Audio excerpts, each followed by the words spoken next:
성경 하나님 말씀 스바냐 3장 14절로 20절 구약성경 1409면에 있습니다.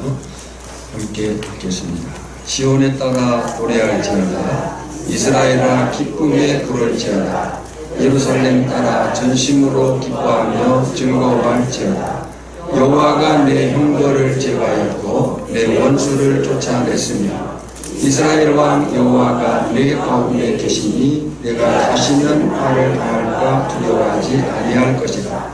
그날에 사람이 예루살렘에 이르기를 두려워하지 말라.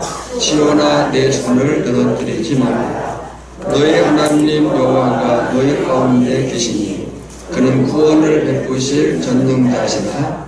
그가 너로 말미암아 기쁨을 이기지 못하시며 너를 잠잠히 사랑하시며 너로 말미암아 즐거이 부르며 기뻐하시리라.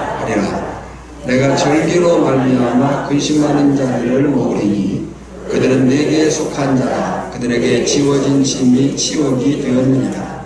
그때에 내가 너를 괴롭게 하는 자들을 다 벌하고 저는 자를 구원하며 쫓겨난 자를 모으며 온 세상에서 수욕받는 자에게 칭찬과 명성을 얻게 하리라. 내가 그때에 너희를 이끌고 그때에 너희를 모을지라.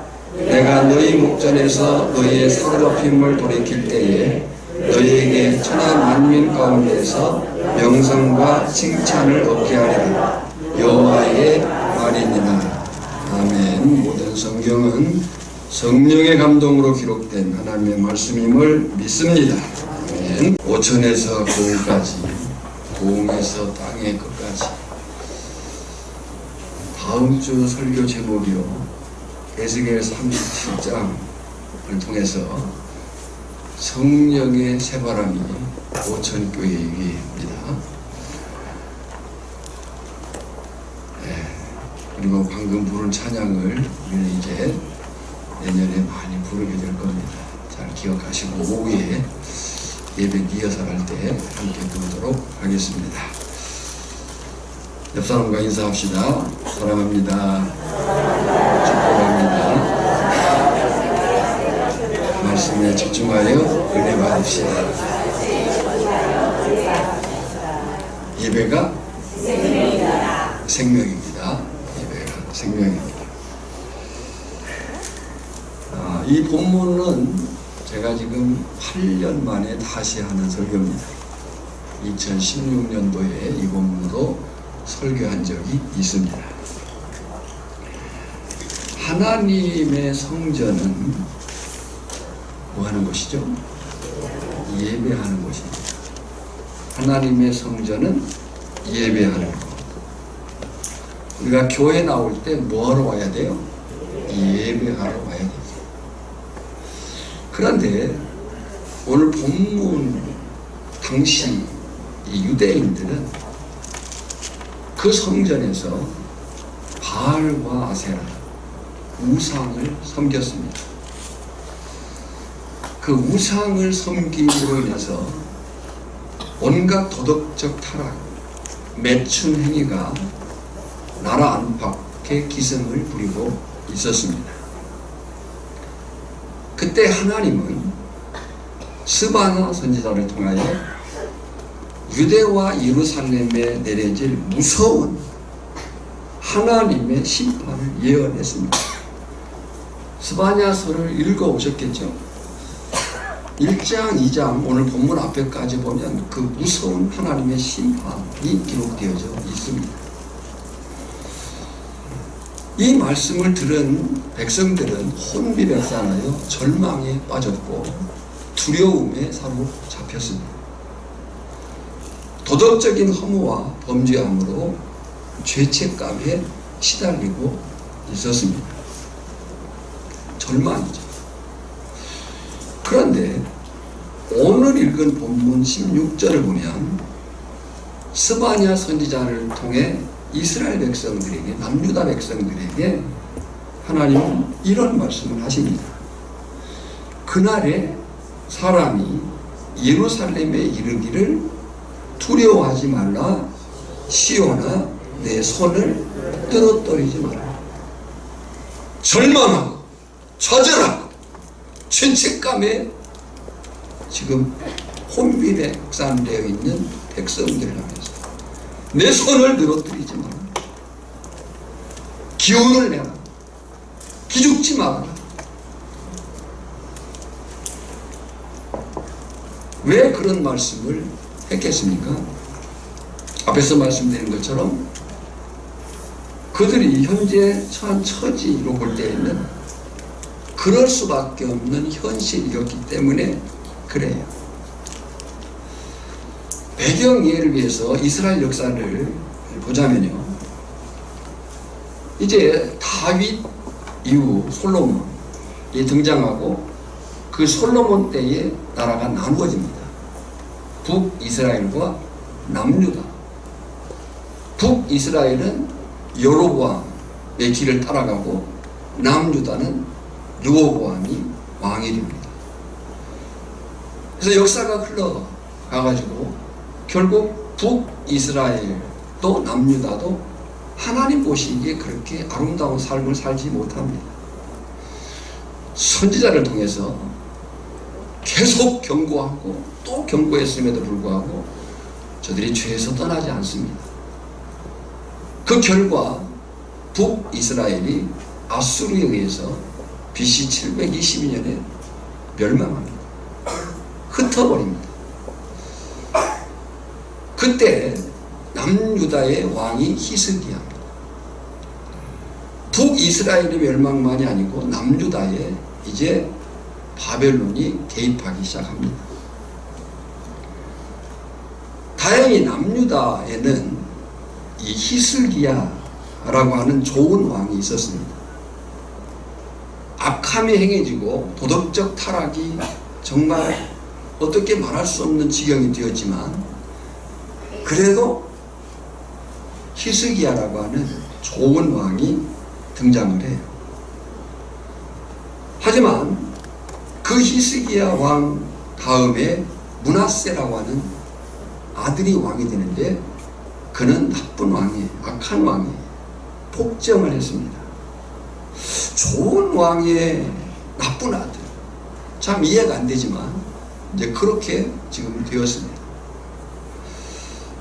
이 므낫세 왕이 폭정을 하고 있는 동안에 유대 민족은 심각한 도덕적 종교적인 부패 속에 깊이 빠졌습니다. 소위 종교 혼잡이 판을 치고 참 진리를 잃어버린 어두움이 지배하는 태양신인 바알과 아세라, 우상숭배와 매춘이 성행되는 그런 일들이 벌어진 거예요. BC 641년에 이 므낫세 왕이 죽습니다. 그리고 그 므낫세 왕을 이어서 아몬이 왕이 되는데 이 아몬은 더 나쁜 왕이 되는 거예요.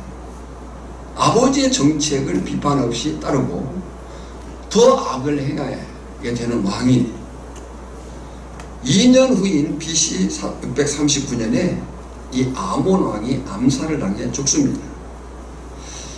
그리고 겨우 8살 난 아들 요시아가 그의 뒤를 이어서 왕이 돼요. 누가 왕이 됐다고요? 요시아가 왕이 되는데 다행히 그는 나이는 어렸지만 괜찮은 왕, 훌륭한 왕이었어요. 그래서 이 요시아가 좋은 신하들의 조언을 듣습니다. 여러분요, 좋은 충고에 귀 기울일 줄 아는 것도 복입니다. 좋은 충고가 주어졌을 때 그 충고를 잘 듣고 받아들이는 것도 복이에요. 정말 중요해요. 그래서 이 요시아로 인해서 종교 개혁과 나라의 개혁이 이루어집니다. 얼마나 좋아요. 문제는 요시아가 왕이 되어서 그런 좋은 진행을 갖기는 하지만 문제는 너무 늦어버린다.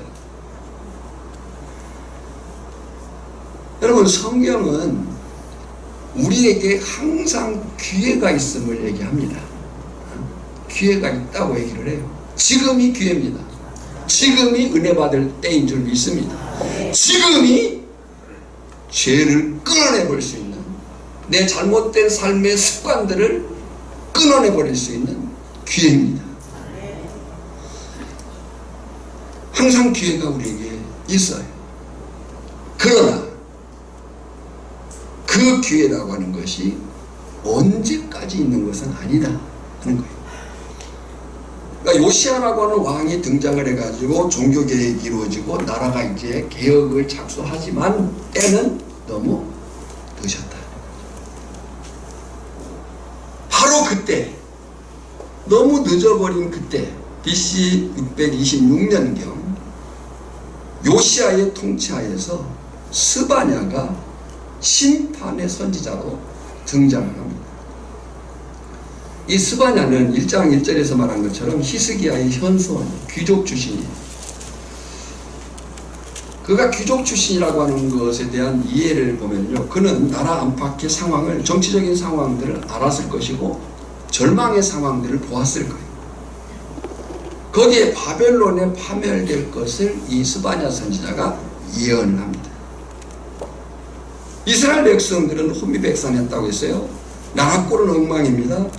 그래서 낙심하여 어깨를 늘어뜨린 채 절망에 빠졌습니다. 요시아라고 하는 왕이 등장을 했지만 너무 늦어버린 그때, 절망에 빠져있는 그때, 그것이 지금 본문의 상황이고 이스라엘 백성들의 처지였어요. 그런데 바로 그때 다시 하나님은 스바냐 선지자를 부르시고 그 백성들, 어깨 처진 기죽은 백성들에게 희망의 메시지를 주는 거예요. 여러분요, 성경이 말하는 기독교의 세계관은 희망의 세계관입니다. 기독교의 세계관은 무슨 세계관? 희망의 세계관. 그 희망의 세계관을 얘기할 때에 두 가지를 우리는 생각해야 돼요. 하나는 비관주의적 세계관이에요. 비관주의적 세계관은요, 이 세상은 어차피 어떻게 할 수가 없다, 그냥 안 된다, 차라리 죽어버리자, 이런 세계관이에요. 반대로 또 하나는 낙관주의적 세계관이 있어요. 아, 그래도 세상이 좋아, 개똥밭에 굴러도 이승이나, 먹고 즐기고 살자. 비관도 문제지만 낙관도 문제인 거예요. 그래서 이 비관주의자는 절망해서 죽고요, 낙관주의자들은 너무 즐기다가 죽게 되는 거예요. 먹고 마시고 하다가 죽게 되는 거예요. 이건 성경적 세계관이 아니에요. 성경적 세계관이 뭐라고 했어요? 희망의 세계관. 우리가 사는 이 세상이라고 하는 공간은 힘들다, 분명히. 가만히 서 있어도 땀날 때가 있다. 예. 그러나 이 세상은 어느 면에서 볼 때는 살만하다. 살만한 것 같지만 또 힘들다. 이것이 이제 세상인데, 그 세상 속에서 우리가 믿음으로 살아야 되는데, 믿음으로 살려고 하면 할수록 더 부딪힘은 있을 수 있다. 그러죠? 우리가 믿음으로 안 사는 것이 훨씬 편할 수도 있습니다. 믿음으로 산다는 것은 저항이 많은 겁니다. 힘듦이 많은 거예요. 당장 봐야 될 손해들이 많은 거예요. 여러분은 내가 예수를 믿는 믿음으로 산다고 결단하는 그 순간부터요, 세상으로부터는 손해를 보고 피해를 입을 각오를 하셔야 돼요. 그러나 분명히 우리가 믿음으로 사는 것이 힘들고 어렵지만 그래도 믿음으로 살아야 된다. 왜냐하면 믿음으로 사는 자가 반드시 승리할 것이기 때문이다 라고 얘기하는 거예요. 이것이 요한계시록인 거예요. 자, 이렇게 스바냐 선자를 부르시고 기죽은 백성들에게 그 희망의 메시지를 하나님이 주시는 거예요. 12절부터 13절 상반절에 같이 읽을까요? 내가 권고하고 가난한 백성을 내 가운데에 남겨두리니 그들이 여호와의 이름을 의탁하여 보호를 받을지라. 이스라엘의 남은 자는, 무슨 말씀이에요? 그 그 어떤 절망의 경우, 어떤 절망의 경우라 한다 할지라도 하나님을 바라는 남은 자들에게는 희망이 있다는 거예요. 할렐루야. 아무리 세상이 무너지는 것 같다 할지라도 믿음을 가진 자에게는 뭐가 있다? 희망이 있다. 여러분, 엘리야를 아시죠? 엘리야도 절망한 적이 있습니다. 그가 열왕기상 18장에 보면 갈멜산 전투에서 정말 그 영적인 싸움에서 승리를 경험하잖아요. 그 영광이 얼마나 컸어요. 하늘에서 불을 내리는 경험을 했어요. 그런데 그의 편을 많은 사람들이 들어주지 않았어요. 사람들이 떠났어요. 그 엘리야가 도망갑니다. 그 도망가는 가운데 엘리야가 비통하게 부르짖어요. 하나님, 이게 뭡니까? 하나님, 내가 믿음으로 살았지 않습니까? 살려고 하지 않습니까? 근데 이게 뭡니까? 왜 나만 혼자 남았습니까? 왜 나만 혼자 의로워야 됩니까?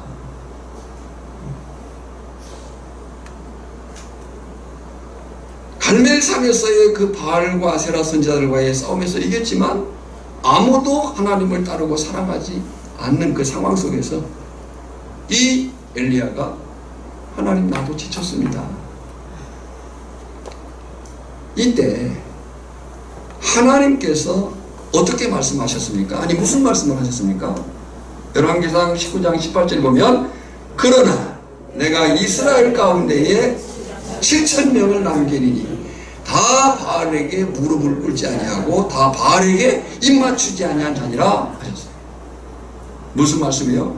너는 결코 혼자가 아니야. 내가 너와 함께 있어. 내 곁에 믿음으로 살고 있는 사람들을 남겨놓았어 라고 하나님 말씀하신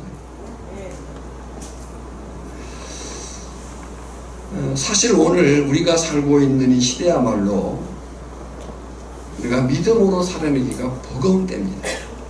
기죽을 수밖에 없는 그런 때, 정치적으로 참 혼란스럽습니다. 기독교적인 신앙과 가치관과 세계관이 정치에 아무런 영향을 못 미치고 있는 것이 현실이에요. 경제적으로 사람들이 부를 가졌지만, 여러분요, 진짜 부자와 졸부는 달라요. 졸부들이 너무 많아진 세상이 됐어요. 진짜 부자는요, 소유에 관심이 있는 게 아니고 그 소유를 어떻게 사용할 것이냐에 관심이 있는 사람들입니다. 졸부들은 조금 가지게 되면 목에 힘을 주고요, 자기가 잘난 줄 알고 그것을 엉뚱한 죄 가운데 사용하는 경우가 많아요. 그런 정치적인, 경제적인, 또 사회적인, 특별히 문화적인 공격이 너무 큽니다. 기독교적인 성경적인 가치관과 세계관이 이 사회 속에 정말 영향을 미치기가 너무 어려운 거예요. 우리가 들고 있는 스마트폰을 열기만 하면요, 온갖 죄된 그 일들과 문화적인 그 세계관, 가치관들의 것들이 쏟아져 나오고 있는 거예요. 내가 보고 싶지 않아도 그냥 보아야 되는 그런 경우들이 되는 거예요.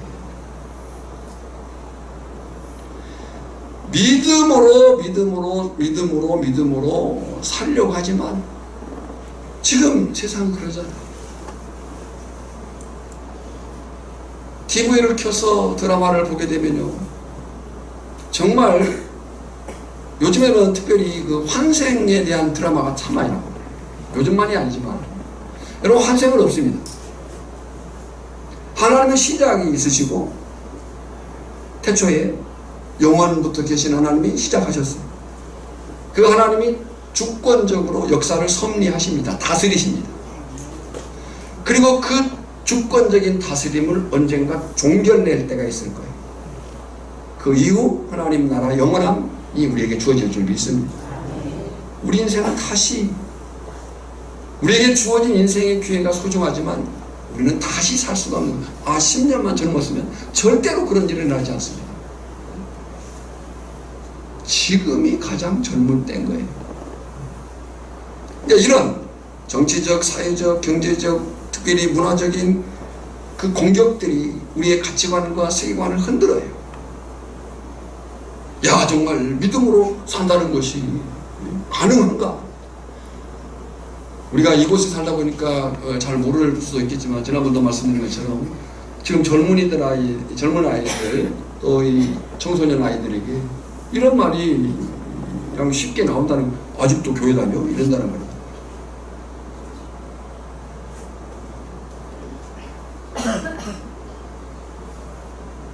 그런데요, 이 모든 상황 속에서, 이 모든 상황 위에 계신 하나님께서 스바냐 선지자에게 주셨던 그 말씀을 오늘 저나 여러분에게 주시는 거예요. 14절에 읽어볼까요? 시온에 따라 노래할지어다. 이스라엘아 기쁘게 부를지어다. 예루살렘 따라 전심으로 기뻐하며 즐거워할지어다. 그리고 16절에 말씀하시네. 뭐라고 얘기해요? 두려워하지 말라. 시온아 내 손을 늘어뜨리지 말라. 두려워하지 마라. 시온아 내 손을 늘어뜨리지 말라. 스바냐의 뜻이 뭐냐면 하나님이 예비해 두셨다 하는 거거든요. 우리가 구약 선지자의 이름들을 보면요, 그 선지자 이름이 하나님이 주신 사명이고 메시지예요. 네, 스바냐 선지자의 이름의 뜻이 뭐냐면 하나님이 예비해 두셨다. 그렇다면 당시 이스라엘 백성들이 그랬듯이 오늘 저나 여러분도 사람들과의 관계 속에서, 되어지는 일들 속에서, 부딪히는 상황들 속에서 두려워하지 않아야 되는데, 그 두려워하지 않을 수 있는 근거가 뭐냐 라고 할 때 본문은 4가지 사실을 말씀합니다. 첫 번째는 이미 하나님께 용서받았으니 두려워하지 말라는 거예요. 오늘 저나 여러분은 이미 하나님으로부터 용서받은 사람들임을 믿습니다. 사실 우리가 살면서 언제 위축됩니까? 많은 이유가 있겠지만 그 중에 하나는 죄 가운데 있을 때, 죄의식이라는 거예요. 죄의식 때문에. 이 죄의식은 양심의 괴로움이에요. 여러분. 그래서 이 죄의식은 우리의 삶의 의욕과 용기를 상실하게 합니다. 나를 무너지게 하는 것들. 이 죄의식에 시달린다는 것은 굉장히 힘든 일이에요. 우리가 경찰서 앞을 갈 때 차를 운전해 가다가 내가 경찰을 만났을 때 그냥 일반의 사람과 범죄자, 아니면 교통순경을 만났을 때 그냥 일반의 사람과 술을 먹은 사람은 심리적으로 어떤 차이가 있을까요? 두렵겠죠. 일반의 사람은 경찰서 앞을 지날 때 뭐 꺼리낌이 없을 수 있습니다. 운전해 가다가 교통경찰을 만난다 하더라도 그냥의 사람은 뭐 그냥 편안한 거죠. 내 만약에 술을 먹었다 할 때, 음주를 했다 할 때 그 마음의 그 당황은요 큰 거예요. 두려워해야 됩니다. 그런데요, 15절을 보세요. 15절. 자, 그런 상황이에요. 그런데 15절에 보니까 여호와가 내 형벌을 제거하였고, 뭘 제거해요? 형벌을. 이 형벌이 미슈파트란 말인데요, 심판. 심판이 지금 예언되어 있는데 그 심판을 제거했다는 거예요. 제거하였고 내 원수를, 그랬어요. 내 원수는 1차적으로는 아수르 바벨론이고요, 궁극적으로는 성도들을, 저나 여러분을 압제하고 있는 괴롭히는 모든 악한 세력들이에요. 내 원수를 쫓아냈습니다. 그 다음 중에 이스라엘 왕 여호와가, 누가요? 이스라엘 왕 여호와가 내 가운데 계시니 내가 다시는 화를 당할까 두려워하지 아니할 것이라. 할렐루야. 지금 상황은 여전해요. 상황은 여전한데 흥미로운 것이 뭐냐면 하나님이 제거했다, 쫓아냈다, 내가 내 가운데 있다 라고 얘기하는 것이고, 그렇게 말씀하신 하나님을 무엇라고, 누구라고 표현했냐면 이스라엘 왕 여호와. 지금 하나님은 왕으로서 말씀하시는 거예요. 왕은 절대 군주예요. 사면권자예요. 이미 그들의 절망과 낙망과 좌절의 상황을 끝내신 분이에요. 끝냈다고 얘기를 하는 거예요. 이사야 1장 18절에 보면 이사야 선지자가 이렇게 선언합니다. 읽어볼까요? 여호와께서 말씀하시되 오라 우리가 서로 변론하자. 너희의 죄가 주홍 같을지라도 눈과 같이 희어질 것이요 진홍같이 붉을지라도 양털같이 희게 되리라. 할렐루야. 그리고 요한일서 1장 9절에 보면요, 저나 여러분을 향한 하나님의 용서가 그거예요. 우리가 이미 암송한 구절이죠. 만일 우리가 우리 죄를 자백하면 그는 미쁘시고 의로우사 우리 죄를 사하시며 우리를 모든 불의에서 깨끗하게 하실 것이요. 여러분, 현재 여러분의 삶에 눌림이 있습니까? 죄의식 때문일 수 있습니다. 만약에 그렇다고 한다면 믿음으로 속히 회개하시고 그 회개한 자를 하나님은 사시고 깨끗게 하심을 믿습니다. 두 번째는 두려워하지 않을 이유가 뭐냐면 하나님이 함께 하심이 두려워하지 말라. 여기 17절에 보니까 너희 하나님 여호와가 너희 가운데 계시니 그랬어요. 이 가운데는 캐리고 내부 중앙, 우리의 삶 중심에 그런 얘기죠. 자, 잘 보십시오. 여러분, 하나님은 항상 나와 함께 계심을 믿습니까? 하나님은 항상 나와 함께 하신다고 말씀하십니다. 하나님은 나와 항상 함께 하신다. 할렐루야. 여기서 가질 질문이 있어요. 하나님은 항상 나와 함께 하십니다. 여기서 가질 질문이 뭐냐면 나도 항상 하나님과 함께 하는가? 하나님은 나와 항상 함께 하신다라고 말씀을 하시는데 가질 질문이 뭐라고요? 나도 항상 하나님과 함께 하는가?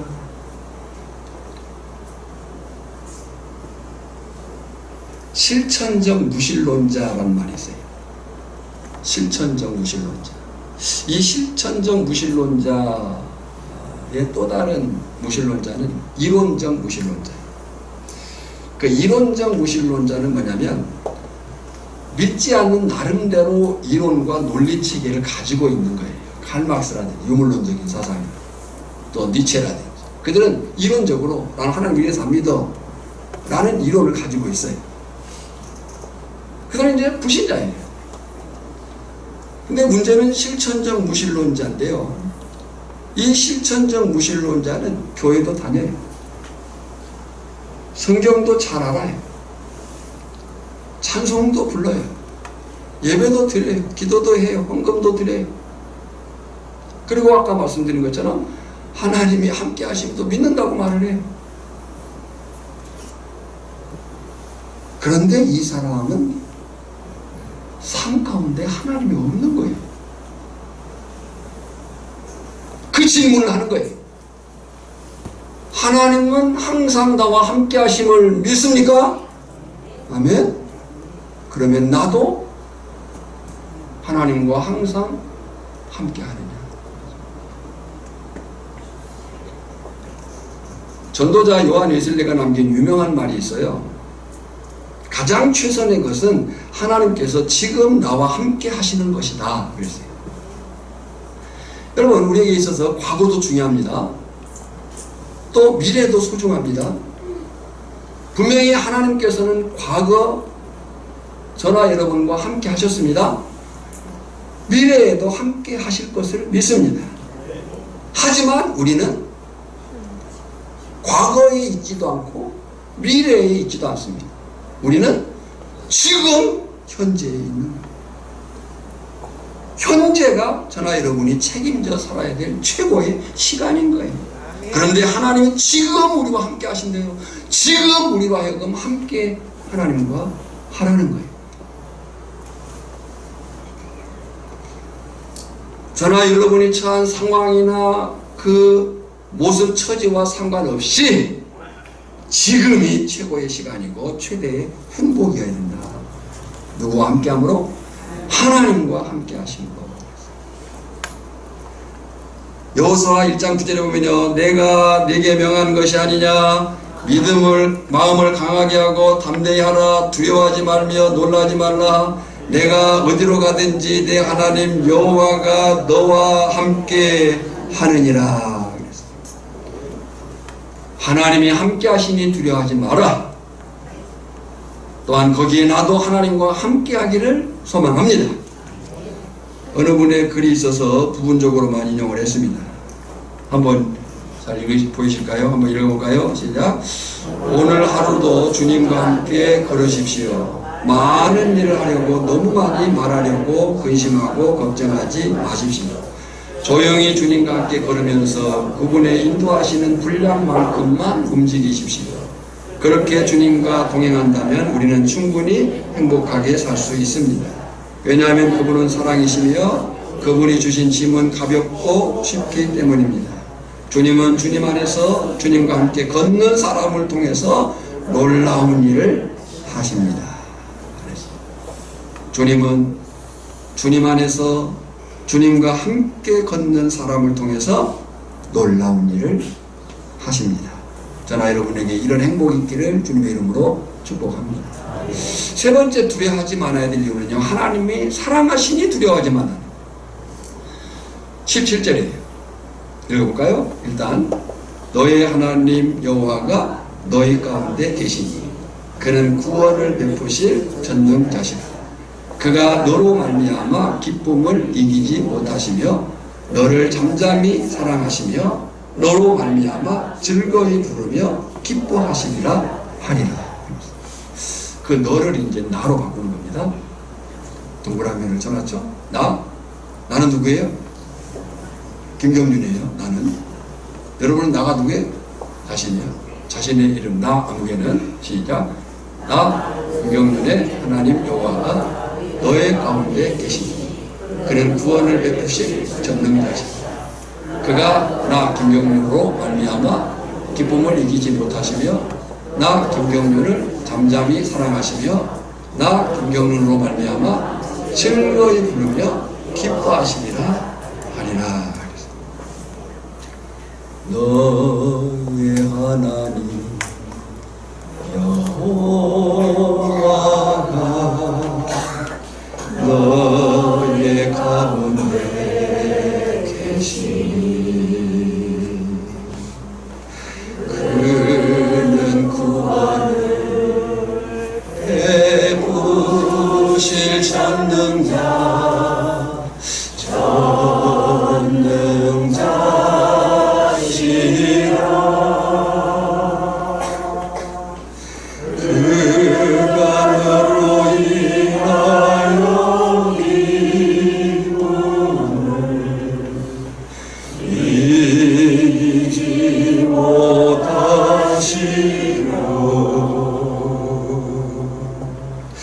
너를 다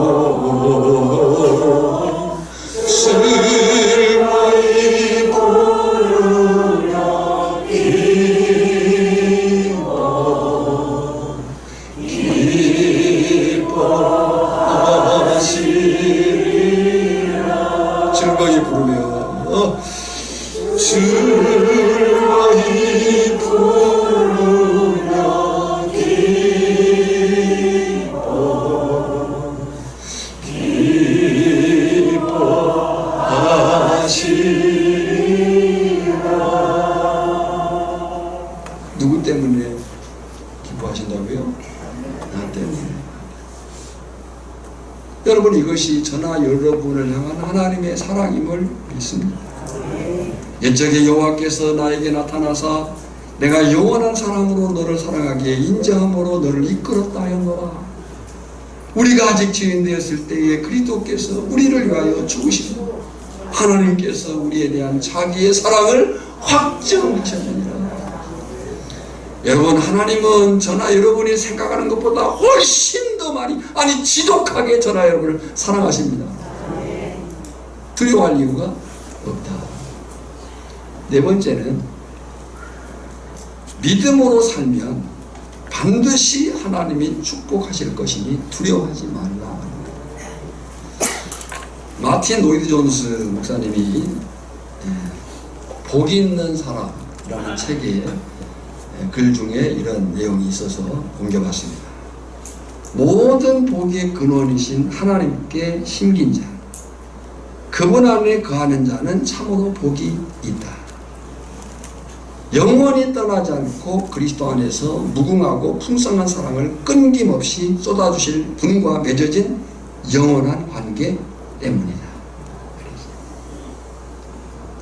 바로 그 사람이 저나 여러분이기를 축복합니다. 20절입니다. 읽어볼까요? 내가 그때에 너희를 이끌고 그때에 너희를 모을지라. 내가 너희 목전에서 너희의 사로잡힘을 돌이킬 때에 내가 그때에 너희를 이끌고 그때에 너희를 모을지라. 내가 너희 목전에서 너희의 사로잡힘을 돌이킬 때에. 그 앞절부터도 보면요, 반복되는 단어가 있어요. 그때에. 그때에는요, 바이트란 말인데 강조해요. 지금 절망의 때, 낙심의 때, 좌절의 때, 고난의 때, 어려움의 때, 힘듦의 때, 환난과 역경의 때 너희가 믿음으로 살면, 믿음으로 이기면 하나님이 복을 주시겠다. 그 말씀 뭐예요? 너희에게 천하 만민 가운데서 명성과 칭찬을 얻게 하리라. 여호와의 말이니라. 우리가 믿음으로 산다는 거 쉽지 않습니다. 믿음으로 잘 살아보려면 더 부딪힘이 커질 수도 있습니다. 손해를 볼 수도 있습니다. 공격을 당할 수도 있습니다. 피해를 입을 수도 있습니다. 그러나 그렇단다 할지라도 믿음으로 살면 반드시 승리합니다. 2023년이 저나 여러분에게 그 하나님의 용서와 함께 하심과 사랑, 축복하시겠다는 약속을 믿고 승리적인 삶을 살겠다는 다짐으로 마무리되기를 우리의 기쁨이요 능력이신 예수님의 이름으로 축원합니다. 이 시간 우리가 찬양할 때요, 너희 하나님 여호와가 너희 가운데 계시니를 찬양할 텐데, 우리 장로님들 앞으로 한번 나오시죠. 장로님들 한 해를 마무리하면서 성도들을 축복하는 마음으로 함께 찬양하였고요. 구역장님들 앞으로 나오시죠. 구역장님들 김학준 회사님 공개하시죠. 성도들을 가슴에 품고, 오천교회를 가슴에 품고 함께 너희 하나님 여호와가 큰 소리로 우리 함께 찬양하겠습니다.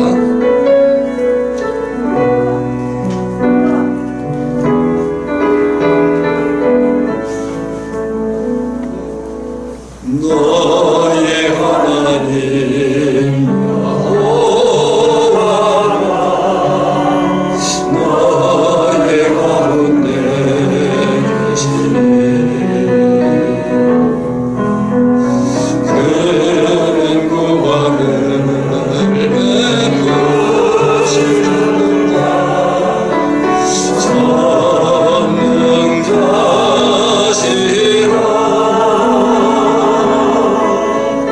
그가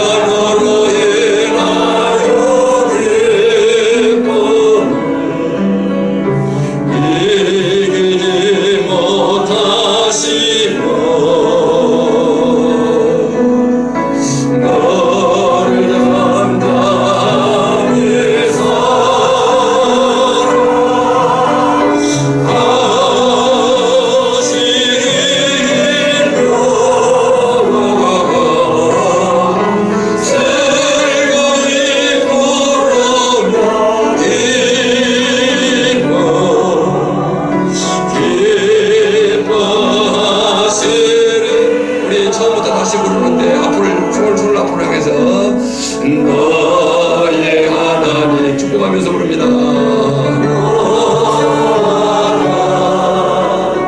너의 가운데 계시니 그는 구하는 내 붓을 접는 자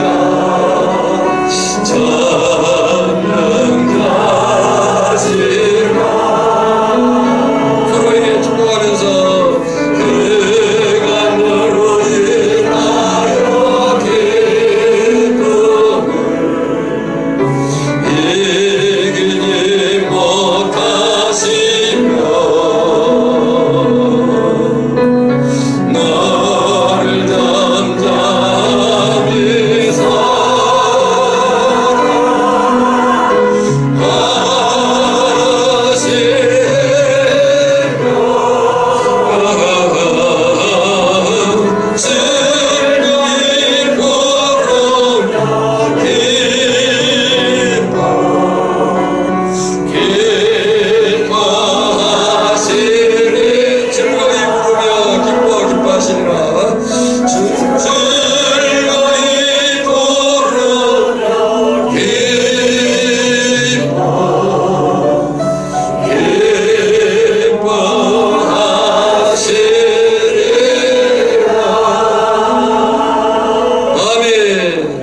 기도하겠습니다. 지금은 우리 구주 예수 그리스도의 은혜와 성부 하나님의 크고 놀라우신 사랑과 성령이 깨닫게 하시고 능력 주셔 기름 부어 주시는 그 기쁨이 다시 우리가 하나님을 영광하며 승리적인 삶을 살고자 다짐하는 모든 심령들 우리 온천교회 공동체 위에 이 금산면과 고흥과 이민족과 온 세계 열방이 이제부터 영원까지 항상 함께 있을지어다.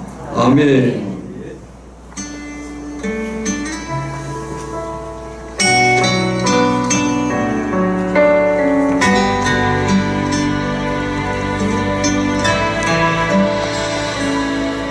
내가 주인 삼은 모든 것 내려놓고 내 주